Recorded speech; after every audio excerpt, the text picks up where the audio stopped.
Okay, hi everyone. Happy Thursday. Let me know in the chat if you can see me, hear me, if we are live. I would appreciate some. Yes, thanks, Brian. Thanks, Roman. Okay, awesome. We are live. Thank you so much for joining today for this fantastic fireside chat that we have lined up. I'm thrilled to announce our two speakers today. Representing the voice of our customers, one of our merchants, Ronak Shah, co-founder and CEO of Ovi, and Roman Lapeur, of course, our CEO and founder of Gorgias. So let me bring them both upstage. Okay, awesome. Thank you so much, guys. Well, before jumping off stage and handing on to you, I want to let everyone know that to stay until the end of the session, we're giving away a free mentorship pass with Ronak Shah, a 101 meeting, like an opportunity to pick on Ronak's brain and get all of those strategies to press for BFCM. So like the person that is more engaged on the chat and stays through the whole session until the end, we're going to be announcing that at the end of the session, along with some interesting promotions from Gorgias as well. So yeah, I'm gonna leave you guys. If you want to give a little story time or how this came after CX Connect, I know you had dinner and you came up with this idea to just like have a chat on what's next for CX with AI agent and how to prep for BFCM. Okay, I'm gonna hang it on to you. Sure. I can dive in. So we were together in LA in June, and one of the conversations was about like what is the power of AI, like how can we leverage it to do better in e-commerce as a whole. And so obviously lots of merchants are excited about this, but there's still a lot of questions around like how is it that we're going to do it, what's actually working in production, what's just like high-level conversations. And we were having a dinner with some influencers on the space, and Ronak was one of them, and was talking about like some of the good stuff you've been doing. So I'm excited to have this webinar where we can dive into like what is your philosophy around it, what is it that you've done, what is it that you want to do for BFCM. So yeah, that's a bit of the context for this conversation. So thanks everyone for joining, and I'm excited, Ronak, for this conversation together. Absolutely, guys. First of all, for those who don't know me, Ron Shah, CEO, co-founder of Obvi. We've been building a women's health and wellness brand for the last 5 years, and we've actually been using Gorgias for all 5 of those years. So we've kind of been able to see the waves of how we've utilized the product, how the product's grown. But I think we're in a special time now where we're all faced with, what this world of AI, automation, efficiency, and what comes out of it. And I think for us, it's been a really interesting time because we probably fall into the people who are very skeptical. We're also a very small team, so we always were trying to understand impact. And then, until we saw efficiency and results, it was, skeptic until then. So excited to kind of explain that and go through that journey. But I know we have a really cool agenda here. So Roman, we can jump in. Cool, let's do it. And a quick intro on my part. Yeah, so I've been at it for a little longer. That's maybe why I look older. It's been 9 years since the beginning of Gorgias, and like we've grown through incredible merchants like Obvi, obviously, and it's always a pleasure to spend time with brands, learn from them. I spent some time yesterday with Gymshark, who was like telling us about their vision for CX, which was great to hear. So I'm excited to have this conversation with you, Ron, because you're one of the innovators in the space. So it is good to hear where your thoughts are. Cool. All right, so let's do this. So we want to talk about like how to leverage automation on the way to 8 figures, and specifically today on the CX side of the house. So the first thing I want to talk about is, even before we talk about automation per se, I'd love to talk a little bit about like the human factor, because I think what stands out with Obvi is like the strengths of the brand and how people relate to your own journey, to like the positioning that you've chosen. So I'd love to hear a little bit about like how you built the first version of the team, and how important was picking the right people, the right tone of voice, to make sure that your voice as the founder was carried over to conversations with customers. Yeah, absolutely. I think there's a few factors here, right? Number one, when we started our brand, we were unapologetic about, hey, we're going to be a women's first brand. Our whole product line is built for women. It is generic. Anyone can take it, but it was built for women, marketed towards women. But the three co-founders, all three of us were males, right? And so it's like right out of the gate, when you're talking to an audience that's different from you, I think it's super important to obviously be mindful of that, because the way I speak is probably not the way a certain person who can fit the audience and speak to the audience better may speak to, especially customer service requests. So I think number one, and we're a small team. We're only about 2 people in our customer service team, and even at our scale today, we've been able to maintain the team there. But I think where that started from is kind of the qualities that we looked for in a CX leader, and I'll list them down, and happy to even share them afterwards.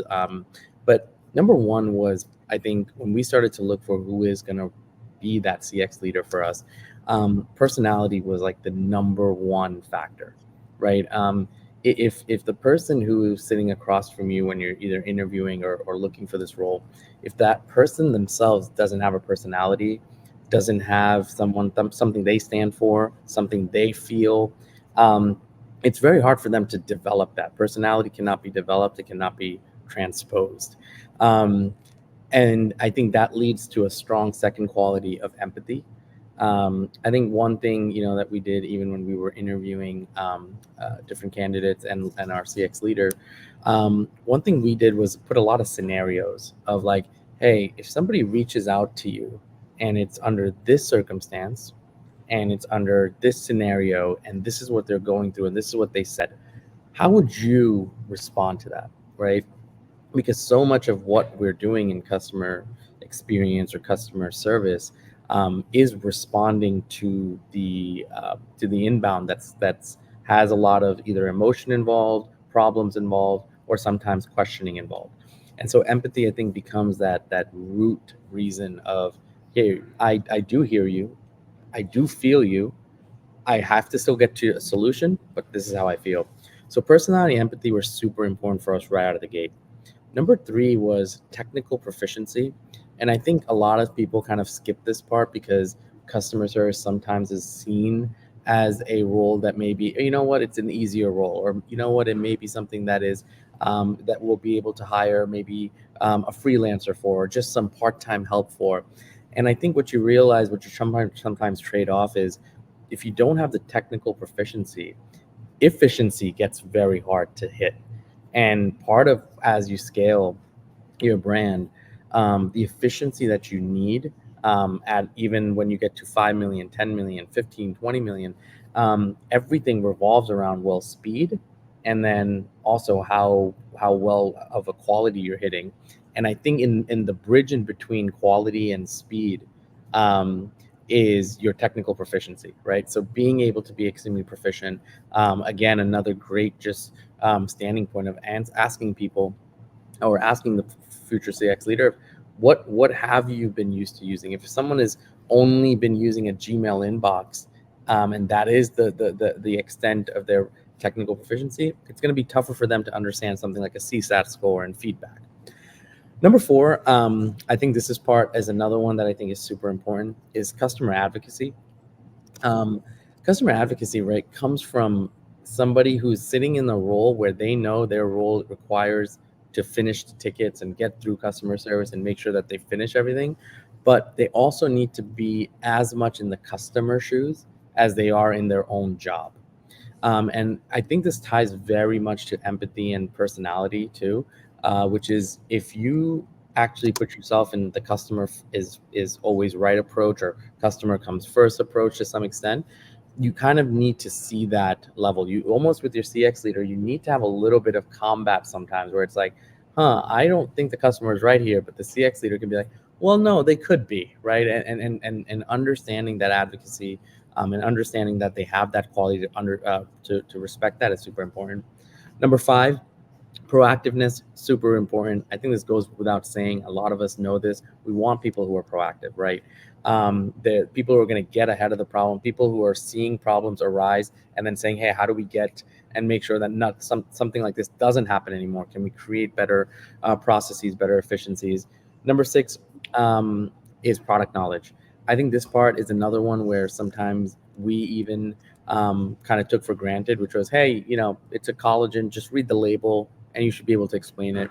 But what you don't realize is each product has 100 reasons why someone wouldn't buy, or why someone bought but then are reconsidering, or why what someone saw that you didn't perceive. So product knowledge isn't just what's on your label or what's on your apparel item or what type of material you use. Product knowledge is also what are all the ways or reasons a outside customer could look at and perceive at your product, and how will you be able to use your knowledge base to answer that. And lastly, organize. I think this is probably our most important. It's last but not least, it is our most important quality, because the way customer service has always been developed has been a ticketing system, an inbound system, and needing an organization level is just super crucial. So I know it took a lot of time there, but I just wanted to make sure that these traits are, this starts the system for you. And from here, the tools and things you use, you need the right leader to start with. So Roman, I don't know if you have any other qualities from other brands you've seen, but I think those have been super important for us. Yeah, I think they're great, and you hit it on the nail. Like I just like those seven. The one I would stress on our side is advocacy. I think like finding people who are like, it's one thing to do the job, which is like I would call it maybe like defensive CX. Is like you just like have good CSAT, first response time, and you do a good job with customers, and that's the like a little bit of the what you would expect from any team, pretty much. But then like there's the other part, which is like what are you going to do with all these customer feedback? And what I see among the best customer experience teams is that they just don't view their jobs as like helping customers with their problems. They view their jobs as like having the pulse of on what's going on with customers, and that's why it's so important that they are proactive with the rest of the business, because if they don't, then that means that customers are just telling you something and you're not listening. So I would just stress this point as like one of the things I've seen among the best teams. I think Figs is doing a really good job there. And another thing that I've seen that is interesting is like you need to recruit not only for like qualities for customer service, but also for qualities that match your culture. Because what you tend to find is that after a few years, like the best folks from your customer service teams are going to grow into like other parts of your business, whether that's product or design, and they know the customers so well because they've been talking with them for like many months, and so I think that part's very strong. So love this. Just one question I have for you is, so I understand you look for these traits, and then obviously as a founder, you have some things that you want them to carry over to customer, whether that's the tone of voice, whether that's a certain level of education on the product. Like you mentioned that you want people who actually like deeply understand the product, like don't just read the FAQ. So I'd love to hear a little bit about like how you get people there. Like, do you like send them the product, they use it themselves, and then you like spend some time and tell them, this is how I've been doing it so far. I'd love for you to like continue these things. These are the things you can like change because I'm not so sure about them. Yeah, it's a great question. I think what we want people to do, and I think with the way we've set up the infrastructure, is we want you to fail fast. So we'll kind of throw you into here are the problems at hand. How would you solve for this? Okay. Now from where you first see the first point of contact of how they're going to solve for it, you realize where they need depth, right? Some people may be really good at answering the product in depth, but they lack a little bit of empathy. So then it's like, hey, let's craft this messaging differently. Some people will be so overly empathetic, right, that they've lost the depth in maybe advising on product knowledge or alternative in our company. And so I think what we do is, here, answer this the way you would, and then we'll recraft based on how we believe it should be. So that's kind of the two ways that we've gone about it. Lastly, what I will say on that same note is, when it comes to our company and brand, one thing that's really helped is we have a pretty large community. It's about 100,000 women on Facebook group. We tell Wow. people to spend all day, every day, learning from there, because the best place you can learn from is your community and your customers. And so sometimes that community actually is the best place to teach even our own employees what to do. That's awesome. Yeah, I've seen that quite a lot. Like one example that comes to mind is Rothy's. They sell shoes out of San Francisco, and they have a Facebook community called Rothy's Addicts, which is like their top like 5,000 customers, and they are the most engaged customers, which means like they can be pretty intense. Like when you do things well, they're happy, but when you screw up, like they're very direct and they'll tell you. So that has been like a great way for them to get to know the customers really well. So I definitely second that point. Cool. So we talked about how you built your team. So then, since we focused on how you can leverage AI and automation on the way to grow your business to 99 million in revenue, I'd love to hear a little bit about like what were the barriers or the myth that you see around automation that you had to bust in the early days. Yeah, I mean, there's probably one too many, but I think one that I'll start with right out of the gate is that when you move towards automation, you are removing or trying to replace humans that are in your company, right? And I think for us, this was a harder topic because we're a small team. We're only 10 people, 2 people in our customer service department. So when you think about the word automate, we're as humans programmed to think replacement for something that's manual. Um, and I think it took us even a while sometimes to be like, wait, what if something that can be automated is going to free up time to do something better in other places, or things that are more manual right now that we can't get to. I think that shift took some time, but that was definitely the first, at least I think the most common myth is if you automate something, you are going to remove something or someone that is doing something manually. And it feels like this attack or this villain, right? Automation feels like this villain that's coming in and trying to replace things. And I think that was a common myth that was probably the first thing we learned very quickly is not the case. For sure, yeah. The approach I like to take is like there's this world famous book called *Sapiens*, which is about the history of humanity. And one of the key points is that humans have been building tools for many years. And every time there's a new tool, like we're like, hey, am I going to be left behind? There's going to be other people using that tool. And if I don't use it, then I'm at a disadvantage. And I think that's how we should view automation. It's not like replacing humans, just like a tool for humans to do more. And every time in history, we've had these waves of innovation, whether that's the internet or more recently AI. What we tend to find is that it's more about like running towards it and finding what is the best way to leverage that tool to then unlock an additional skill or like more power to the business. And like I think in the last decade, we had like marketing on social. That was like something that was very powerful to unlock lots of e-commerce brands that came out. Like now there's using AI in retail and e-commerce. That's also a new big unlock that can come out. So I'm excited for this, and I like your approach here. Yeah, and I think another myth is that it just won't work, right? I think another part where, and I think it comes from, when you think about, again, automation or automating anything, we've been again trained that it's something that should be like a toggle, and it's supposed to replace something. And oftentimes when you automate something, the times you hear about something not good around automation is when it's broken or it doesn't work, right? And so I think one other myth that we also kind of crossed, and I've heard from a lot of people, is like, oh, this is not going to work. Like, you can't automate customer service. It's way too personal. You need to be there for your customers. You need a human touch. That's what makes us special. And I think we started to fall into that trap too. Is like, yeah, you're right. Like, it needs to be human to human. It needs to be human to human. And I think that was one that changed as well very quickly when you realize there are certain things that actually there is very little regard to the person on the other side saying, oh, wow, I'm so glad a human responded to me, versus an automation. People just want to know things fast. They want things quick. And as long as they're getting accuracy, more times than not, people don't care how. They just want it fast.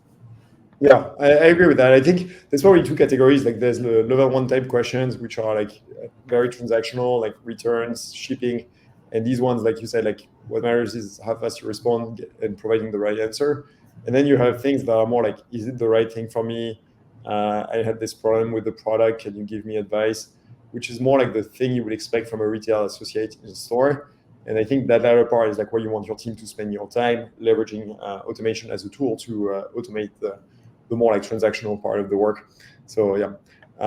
One question, we had a couple of questions on the chat. So first one was, how did you hire your CX team? You mentioned you have two people. So were they in-house? Did you consider like a BPO, like Talent Pop? And then there was another question on like maybe for the management of support, like is that something you also bring in-house or you outsource? Yeah, great question. So number one, um, our hires are in house. Talent Pop is great, by the way. Great team and great team to use. But we hired in house. What we did was we did something a little special because of this community that we've been building from day one. One thing that we did is we like to source our support from our community, and so we actually went to our community and looked at some of our best customers, and asked a couple of them to say, hey, look like you're a great customer. What do you feel about actually working with Obvi as well? And I think what you realize is if you take your best customers, especially ones that have been with you for some time or have spent a lot of money with you, they probably understand your product more than even you. They probably understand the customer service side of things because they've been through it on the other side.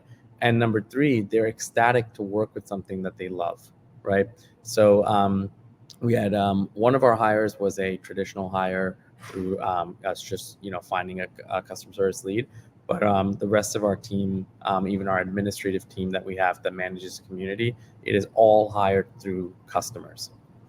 Got it. Okay, that's pretty cool. All hired through customers. That's not something you see every day. Yeah. But for us, our first CSM was a customer, and our first partner manager was a customer as well. And that was very special because, yeah, like you It's said, like awesome. they knew everything about the field.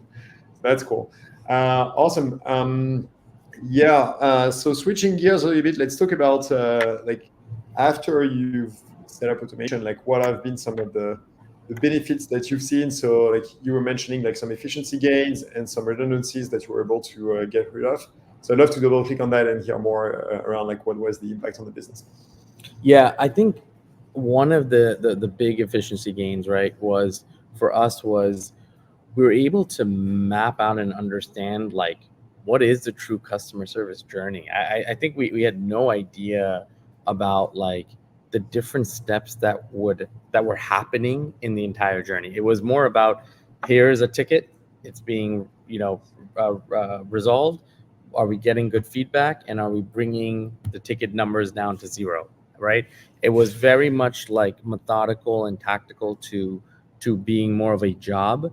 I don't think we until we added the automation piece. I don't think we understood what it takes, and what are all the reasons people were coming in, and what triggered people, and what were some of the most common things that people were coming in, and why were people frustrated even after we answered them sometimes. And it was because the second question they asked didn't get answered, and there were a few human errors that weren't getting conquered. So I think we understood the CX journey way better, and just for that reason alone, I know it sounds like maybe not enough of a reason, but just to understand that alone is such an important part to just looking into the automation piece and looking at how you can increase efficiency. And like I said, we've been using Gorgias for 5 years, so we've grown with the platform, we've grown with the brand with it, and we were the first ones to be hesitant about it. But I think being able to learn what we learned was just so powerful. So that was definitely number one. The second efficiency gain, I think, was when we were able to systematically tell our team that, hey, listen, we're not doing this to replace you. We're doing this so that we can make you more operationally sound and utilize you in these three other things, such as getting deeper with our community, going deeper and answering our comments, working on larger surprise and delight projects, working on collaborations with other companies, and doing customer interviews. When we showed all the things that we aren't doing at all, and said, here are all the things you're going to get to do, I think it really, really started to open up and realize, wow, there's so much more we can gain out of our customer service team. So those are two efficiency gains that, like, looking back, it's crazy that, that for so many years we didn't get to do some of these things, and the value we've gotten out of that is tenfold over.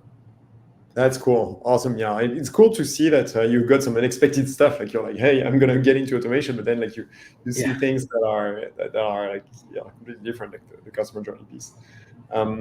Yeah, I see there's one question from the audience, which is like, when you use automation, the concern may be that if you miss the mark, then the customer gets upset, and it's worse than just not responding and waiting for a person to respond later once they are available.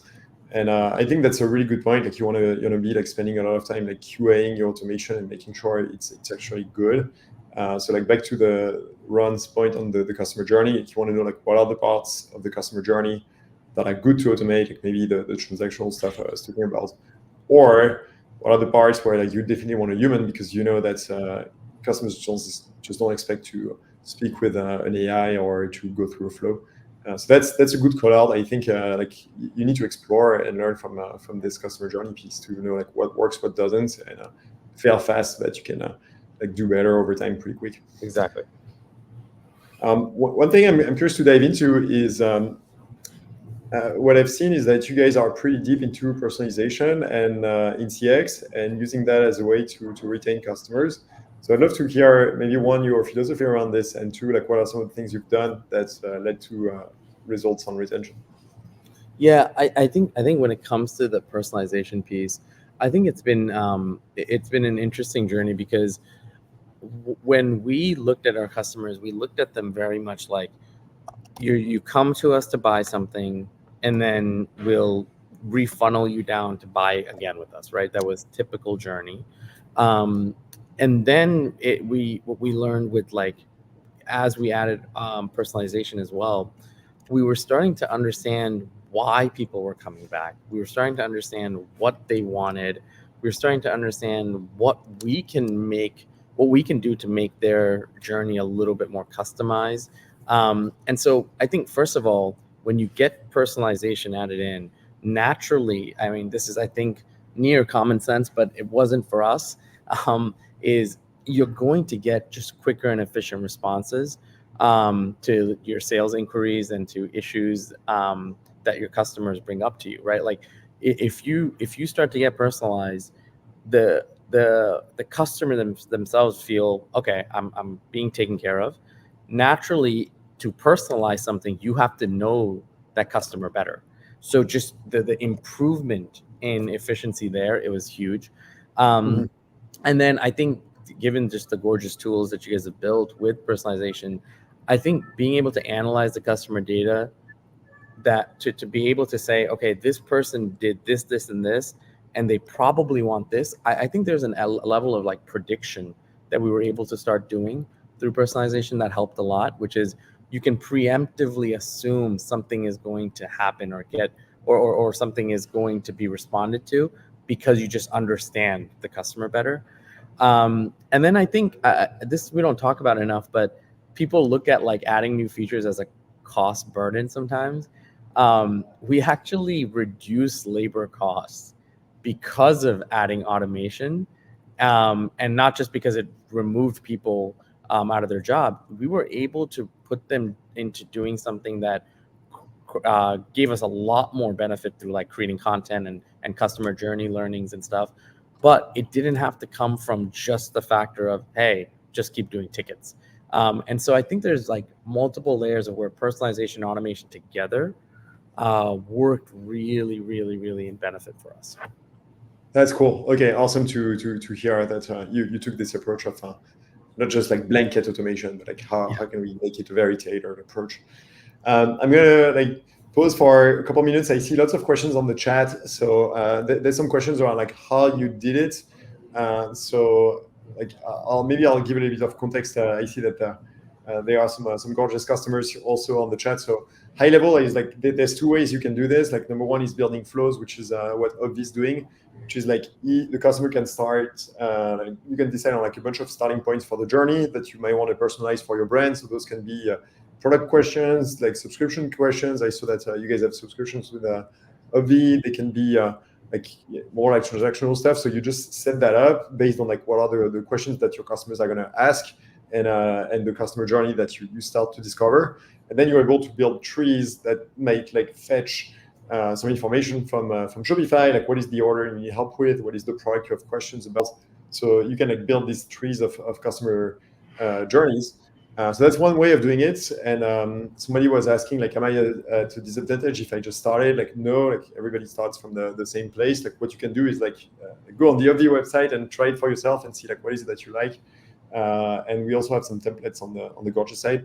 So that's the flow side. And then on the AI side, there's a couple points on like how can you use LLMs. Like somebody was saying, LLMs are great because they can be great at reproducing the tone of voice, which we were talking about at the beginning as something that you want your CX agents, the two folks you mentioned at the beginning were former customers to have. And so that's something that AI is really great at. If there's one thing it does well all the time, pretty much, is like reuse the brand voice. So you can give it like a little bit of a script, so to say, not a script, but like some guidance around like this is how you should speak with customer, be very casual, make some jokes around X, Y, or Z. And then AI is going to be great at leveraging this. So definitely something I recommend is like using AI and setting it up with the right tone of voice. And I think we'll get into that in a sec on like what it means specifically. One more comment on that, Romain. The question whoever asked about, is it too early, or are you at a disadvantage given timeline? I think there's one thing that I learned, which was we probably waited too long. And when I say that, the one thing to think about here is even 1% efficiency or 1% of automation. Okay, just take 100 things that can happen. Let's say one of it now is gone. Okay, that one, if you take a factor of time, let's say 3 minutes per ticket or whatever your factor of time is, right? If you can start saving that today, right, you naturally are going to just see that compound and grow into the right direction. There's not a systematic time where you should start saving time, right? Like I think the whole piece to it is like, all we're doing by maybe coming up with some of these myths of like, why shouldn't I do it? It's not the right times. And that is actually going against the whole concept of what you're trying to do, which is save time, create efficiency. And we're not trying to remove roles and jobs. If anything, we're trying to get to all the other things we all can't get to, and bandwidth wise. So I think just keep that in mind is I think earlier is probably the better. Yeah, I agree. I think one common mistake here is that some people have like philosophical stance on like a given tool. So like AI is obviously one of them. Like they could be other things. Like I'm sure like 20 years ago when the internet came out, like some people were like, don't do e-commerce, it's gonna like destroy the brand. But that's the type of stuff where I think it's like really the wrong approach to have a philosophical stance against something. It's more like just try it, go on the journey, and if you don't like the first step of the journey, you can just like stop it altogether and move on, versus just like do something then iterate on based on it. I like your fail fast approach there. So I think it's very much of an iterative journey. It's like do something small, see how it works, and then take it from there. Cool. Agreed. All right. Yeah, there was a question just on that topic from Alison, who was saying, is there like certain demographics that react better than others to automation? And are there some demographics that would be just like, hey, automation is not for me? Good question. Yeah, I think when you look at I'm assuming this question is about the customers that we have, right? The demographics of it. I will say like our demographic is a 35 to 55-year-old woman that is shopping from us. Okay. What I will say is I think they are all very busy moms, wives, sisters, working women, whatever it may be. They want the answer fast and quick, and they want to get on with their day. Okay. And so I think automation is beautiful for them, because it's like we've really gotten comments back saying, I can't believe how fast you guys respond. It's incredible, blah blah blah, because that's what people appreciate. I think on the flip side, I haven't had a demographic where it's like, oh, this group doesn't like it, because if you think about even millennials and Gen Z, I mean, we may have more time than, let's say, a busy mom, but we also have less patience. So I think time and patience are on the same index in a way, right? Where it's like, even if you have time, if you're not patient, you're still in the same category as someone who doesn't have time. So I think for us, I would say I haven't found a demo that doesn't, but Romain, I mean, you have the eyes on everybody, so you probably have a better read on this. Honestly, I think most people would be surprised. It's like, first off, like maybe folks have this image of AI that's going to screw up and give a bad experience to the customer. But like, I'll give you the example of my grandpa, who's a customer of a brand on Gorgias, and he golfs, and he has like an electric golf cart, and he was asking for help on like how to charge the electric golf cart, what is the right voltage.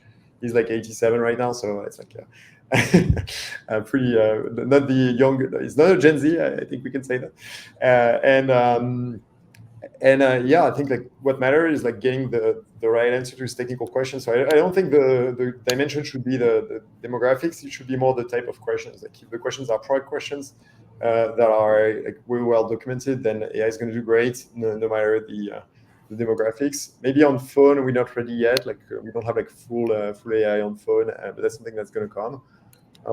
So yeah, I think it doesn't make that big of a difference for now. It's more about thinking about what is the type of questions you want to automate versus what is the type of questions where you want to use the time that you became available to then provide higher quality responses. Well said. All right, so curious to get to the results. Like, what is it that you've been able to get to? Yeah, I mean, this is the most exciting part, and I think so. For us, we've hit an automation rate of 56.3%. I think it's like that, but 56% of our inbound has been automated. So just to put that into perspective, I know when we had first started this, what Gorgias is very good about is like, hey, we'll start slow. You know, we're gonna try and automate 10%, 15%, 20%, 30%, 40, because I think it's really smart to say you don't want to go into this and say, hey guys, tomorrow 90% of your tickets are automated. That means some part of the system hasn't learned enough, right? Because there hasn't been enough instances. So for us to already be at 56% automated, which means more than half of what we were handling is now being handled automatically. It's literally freed up time for the 1.5 rep, 2 reps that we had on our thing, on our customer service team. 56% of their time has basically been able to be freed up to now, where they're helping manage the social accounts better, the comments on our ads better, they're managing the community better, they're able to create more organic content, they're able to find more customer reviews and customer testimonials, and doing video interviews with customers. So to be able to still keep them in customer service, right? They're serving customers and enriching it through stories and interactions. They're able to do work that's far more fulfilling and useful for us across the organization. So, but yes, to go back to the results real quick, 56% of automation is the automation rate we've hit already, and we've had over 4,000 interactions that were automated. So 4,000 different tickets were answered in a completely automated fashion. And I think that, again, is just like, it blows my mind, because that's 4,000 instances where someone on our team didn't have to sit there and send a macro, or type up a message, or spend time probably answering the same thing they've answered 100 other times in their journey of 5 years of Obvi. So really, really cool results so far. Wow, that's incredible. Yeah, 50% plus is a must. Yeah, like the average on Gorgias is 14%. So you like TR like the top 5% probably. Pretty crazy. So I see lots of reactions on the chat. It's like amazing results, congrats. Like going from 10 to 30%, so 55 is impressive. So that's pretty cool to see that those reactions over here. So I checked this morning. We are 4 months and 2 weeks away from BFCM. So what are your tips to get ready for BFCM on the CX side? Are there like one or two things that come to mind? Yeah, I mean, there's quite a lot that comes to mind. I think even before that, though, I think it'd be cool to even just touch on like what gave us the ability to get to 50% pretty quickly, which was like just some little ticks. I see a lot of people in the chat who are actively using the automate function. So just want to give on those phones, and now I'll jump to the BFCM stuff. I think one thing that was really helpful for us right out of the gate working with the Gorgias team was we set up 6 quick responses and flows right out of the gate in our chat and our support function, which was 6 quick responses that were triggered through the most common questions. And that 6 seems like it was like the happy number. It was enough to not let anyone feel like it's a massive list they need to read and sort through and answer, but it was also enough to cover some of the most important amount of different queries that were there. I think the second thing that was also super helpful was we implemented the Gorgias Help Center and article recommendations right in our footer and everywhere in our navigation. So like it was a very holistic approach, right? It's like if I go on chat, I see and get this answer. But if I go on the Help Center, I see and get this answer, which is the exact same, which is also exactly the same of what they've experienced if they've ever been to our site before and getting a manual response. And then lastly, I think just incorporating order management into automation, even though that's the most scariest thing to do for most people, was super, super helpful for us because it at least got people past the first step and first stage of their questioning. And sometimes people just want to know where it is, and it may be nothing wrong with it, right? But Wisma is a big thing. Where is my order, right? It's a huge piece to it. And so sometimes just being able to trigger that. So yeah, I just wanted to touch on that. But I think that was a huge, huge steps to getting us there. And then lastly, I think there's certain things like you can have an automation that can auto close spam, and then you can answer FAQs. Obviously, you can cancel orders, payment processing. There's so many elements that you may not even think can be automated. And so I think that's a really good part to this, which is like there's so much to explore. So yeah, I can definitely jump to the BFCM stuff, but I wanted to at least touch on those few points too. Yeah, but I think those are great for BFCM. Like I think Yep. you hit like everything that merchants needs to do to be ready on BFCM with flows. So love this. We can talk about the AI agent piece in a sec, but I'll let you cover the BFCM and then I'll add to it with Just with AI. yeah, I think one piece on the BFCM part is when we go into this, whether you're running a month-long sale or just doing BFCM that 1 week, we do a 1-month-long sale, so we're a little bit different. But I think one thing I will say on the BFCM piece is a lot of people are going to come with this mind of like a brain rush. Okay, if you think about how BFCM is in a digital experience, you typically have multiple tabs open. You're trying to counter your bank account and your credit cards to understand how much you can spend, and then you have all the tabs open with all the places you want to spend the money, okay, and shop, right? It's not just spend. And so you want to have the experience to be able to automatically, one, be there when a customer has a question, two, give them the pathways and flows and the route to get to the different questions quickly. One question that I always have during BFCM, I don't know about you guys, one question I always have is, can I return this? If I don't like it, is this a final sale or can I return this, right? If you make getting to that answer quickly and easy, even though you don't, maybe you don't love your answer that you're going to give the customer, it's going to create efficiency in their journey, right? Because they're going to go and hunt for it.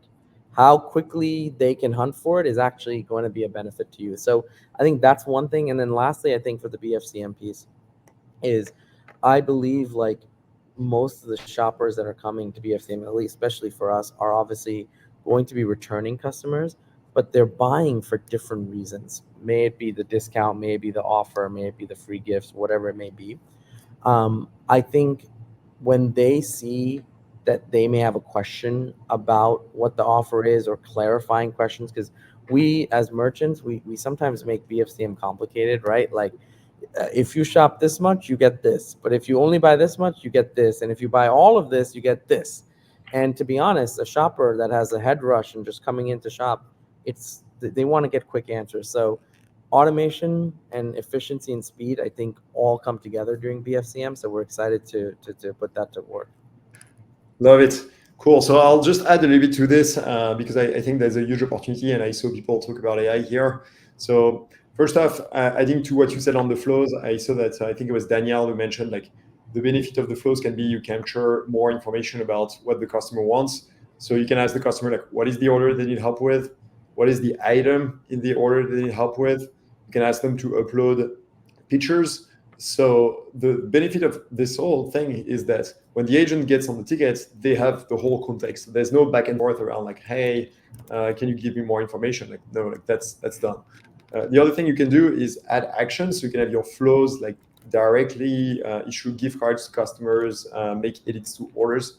So that's also something you can consider to be very efficient. I see lots of 100 million plus brands do that, and I'd love to see more like 1 million plus brands do as well, because like it's available to anyone. So if you need help, like you can ask our support team on the chat on the Gorgias side to do that stuff. So that's for the existing stuff. Now let's talk about the future stuff. So 10 days ago on the Gorgias side, we released AI agents, which is a feature that's included in Automate. Sounds like the crowd here is pretty Gorgias savvy, so I'm diving into the vocabulary a little bit. And so what AI agent is self-explanatory. It's like an agent powered by AI, and it's wonderful. The reason it's incredible is like it allows you to have a 1 minute response time every day of the year, 24/7. And even if that's just like acknowledging the customer's problem and mentioning that we'll get back to them a bit later, that's already better than autoresponder. We talked about empathy at the beginning. It's like, hey, Ron, I saw that your order's stuck at the Canadian border. It's taking longer than usual. Let's look into it. That's the type of stuff that's like pretty cool because like instead of just like we open during business hours. So that's like V1. But then the thing you can do is like build a great help center like you did run on your website. And once you have a great help center, then AI agent can use that data in the help center to respond to customers' questions. You can give it guidance so that you can teach your AI agents how to respond to where's my order, return questions. We talked about like giving details on the returns. So that's something that's quite powerful. And the thing we shipped actually today to everyone using AI agents is the ability to take actions, which is super powerful. So what that is like customer places an order, they forgot to apply a coupon code. What AI agent can do is like either like refund the difference or cancel the order so that the customer can place another one. If the customer got the address wrong and the order hasn't been fulfilled yet, same, like maybe it's like 11 p.m., you're not open, and it's going to be picked up at the warehouse tomorrow at 7. AI agent can like make that change in the WMS, so that's when the warehouse picks the order, then the information is correct, and we took advantage of the message from the customer. So the whole point here is that if there is one place in your business when you want to leverage AI to provide a better customer experience, it's customer service. And I mean, personally, I've been spending a lot of time with merchants setting up AI agents, and the results are like pretty incredible. I think it's a huge step function for every support team. So we'd love to see more of you guys test it, give us feedback, tell us what we need to improve. But it's good. How many in the audience have turned on the AI agent? He's asking Milagros. Yeah, at least at Gorgias, we have like 300 brands using it. And some of them are like pretty good power users. I mean, Ron, you already have 50% automation. So you're already like top of the podium, but maybe you can go to like 70, 80. That's an opportunity. Cool. I think one other piece, I think just in terms of like the automation piece, and even as you talked about the AI agent and stuff, I just think there is one other myth that feels like it was not talked about enough is like the ease of setup, right? Sometimes like things that need automation feels like it needs a lot of manual work to set it up. I'm smiling and laughing because like for us it was like I think it was Milagros and team, like I think you guys maybe took like a day or 2 days to get every, like not even like a few hours to get everything set up, and from there it was just so smooth. I mean, partly because of Gorgeous is just so great at integration and making that process easy, but it's literally button click click and it's live, and then it's just learning and getting better, which I think is the coolest part about it. Absolutely. Cool. I think that's a good conclusion. Yeah, it's like it's not that hard to set up. Well, Ron, really appreciate you answering all these questions. I think your take was very practical and actionable for the audience. So I love like how succinct yet like super detail oriented and action oriented you've been. So appreciate that.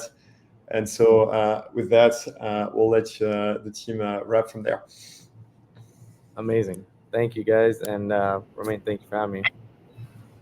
Amazing, you guys. Thank you so much for jumping on board and making this happen. This has been a really insightful session for all of our audience here. As promised, I want to announce the winner of the giveaway session for being so engaged in the chat. This is going to be Daniel Lee Boss. Thank you so much for being engaged through the whole conversation, through the webinar. We will reach out to you to coordinate this with Ronak so that you can have your one-on-one session. So amazing. Thank you so much for joining again. Thanks you, Ronak, for Thank you guys. the knowledge and let us pick your brain today. And yeah, Absolutely. Thank you guys. Thank you, Gorgeous, and thank you for everyone who tuned in. bye everyone.